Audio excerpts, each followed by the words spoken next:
ও সুবন্ধ রাতে লুকাই যাবি চন্দনা ভাই মোরে অপমান সবেরে তুমি হসছ অসীমাটা মোটি আরম্ভ হলো চন্দনা দীর্ঘ বর্ষ ধরে তা খাতিরে মনিয়াটা পুଣି ଚଳିବାକୁ ଆରମ୍ଭ କଲା ସେ ଦୁର୍ଗା ମାଧବ ସାମନ୍ତରାୟ ଆମ ବାପାଙ୍କର ବାଲ୍ୟ ବନ୍ଧୁ ଦିନେ ତା ଚକିତା ଉପରେ ମୁଁ ନଜର ପକେଇଥିଲି ବୋଲି ଗାଁ ଦାଣ୍ଡରେ ସେ ମଧ୍ୟ ଅପମାନିତ କରିଥିଲା ସେ ଅପମାନକୁ ମୁଁ ଦୁର୍ଘଟଣା ଭାବି ଭୁଲି ଯାଇଥିଲି ସେ ତ ସୌନ୍ଦର୍ଯ୍ୟକୁ ଆଖିରେ ରଖି ତା ପୁଅ ସତ୍ୟ ପ୍ରକାଶ ପାଇଁ ତୋ ହାତ ମାଗିଥିଲା ଗଲା ଅତୀତରୁ ମଲା କଥାକୁ ମନେ ପକାଇ ବିନା ଦ୍ୱିଧାରେ ମୁଁ ରାଜି ହେଇଯାଇଥିଲି ଅଙ୍କଲ ଡାକି ତାକୁ ସମ୍ମାନ କରିଥିଲି ହେଲେ ସେଦିନ ଯୋଉ ଅପମାନ ମୁଁ ସହିଥିଲି ଆଜି ସେ ଅପମାନ ତତେ ବି ଦେଲା ଛାଡ଼ିବିନି ତାକୁ ଅହଙ୍କାର ରାଜଗାଦିରେ ବସି ସେ ଯୋଉ ବର୍ଷା ପାଲିର ଗେମ୍ ଖେଳୁଛି ସେ ଖେଳ ତାକୁ ମହଙ୍ଗା ପଡିବ ମୁଁ ସେଇଟା ସମାଧି ତିଆରି କରି ତାକୁ ମୁକ୍ତି ଦେଇଦେବି ମୁକ୍ତି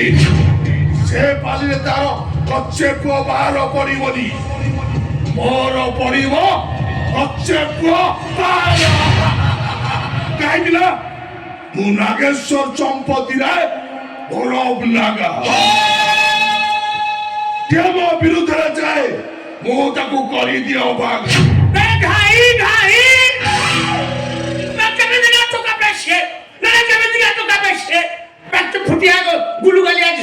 ଚନ୍ଦନା ମା ଭଳି ଗୋଟେ ହାଇଷ୍ଟାଣ୍ଡାର୍ଡ ଧରିକି ନା ପସନ୍ଦ କରି ଗୋଟେ ଗରିବ ଗୋବର ଗୋଟେ ଝିଅକୁ ବାହା ହେବା ପାଇଁ ରାଜି ହେଇଗଲା ହେଲେ ମୁଁ କହୁଛି ଏ ବାହାଘର ହବନି ଡେଟ୍ ଫିକ୍ସ ହେଇ ସାରିଛି ଆସନ୍ତା ଫଗୁଣ 25 ତାରିଖରେ ସେମାନଙ୍କର ବାହାଘର ହବ ମୁଁ ଯଦି କୁହେ ସେଇ ଦିନ ସେଇ ଘରେ ସେଇ ରତ୍ନରେ ତମ ପାଇଁ ଯୋଡ଼ି ନାଗିଲା ଲାଗିଲା ଯଦି ସେଇ ଘରେ ସେଇ ତିଥିରେ ତମ ପାଇଁ ସୁବସା ନାଇଁ ଗାଈ ହେଇ ରହିଲା କେମିତି ପାଇଲ ପୁଅଣ ଆଜ୍ଞା ଏ କଥା କେମିତି ସମ୍ଭବ ଆଜ୍ଞା ମୋ ନାଁ ହେଲା ବାଇନ ପୁହାଣ ପ୍ରଭୁ ଦାରୁହା ମୋ ମନ ଚଞ୍ଚଳ ବିଷ ଟାଣିବାରେ ମୁଁ ଭାରି ଚତୁର ଇଏ 5-10ଟା ଓକିଲଙ୍କ ବୁଦ୍ଧି ମୋ ମୁଣ୍ଡରେ କୁନ୍ଦି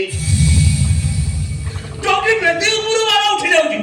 ଏଠି ତ ବେଦୀ ବନ୍ଧା ହେଇନି ଧରି ନିଅନ୍ତୁ ଆପଣଙ୍କ ମନରେ ଜଳୁଥିବା ନିଆଁଟା ସବୁଦିନ ପାଇଁ ଲିଭିଗଲା ଲିଭିବ ବାଇନ ପୁଅଣ ସେ ନିଆଁଟା ଆଜିଠୁ ଲିଭିଯିବ ସେ ଲିଭିବଟା ମୋ ଭଉଣୀର ବାହାଘର ପରେ ନୁହେଁ ବାହାଘର ପୂର୍ବରୁ ସେ ଦୁର୍ଗା ମାଧବ ସାମନ୍ତରାୟକୁ ମୋ ବନ୍ଧୁକରେ ମୁଁ ଗୁଳି କରି ମାରିଦେଲି କିଛି ଲାଭ ପରା ମଣିଷ ମାରିବାକୁ ଜେଲ ଯିବେ ଯୋଉ ଲୋକ ଆପଣଙ୍କୁ ଭକ୍ତି ସମ୍ମାନ କରୁଥିଲେ ସେଇ ଲୋକ ଆପଣଙ୍କୁ ଡାଇରେକ୍ଟ ଗାଇ କରିବେ ମାନେ ବେସମ୍ମାନ ହଁ ମୁଁ ବାଇନ ପୁହାଣ ଯାହା କୁହନ୍ତି ଯାହା କରନ୍ତି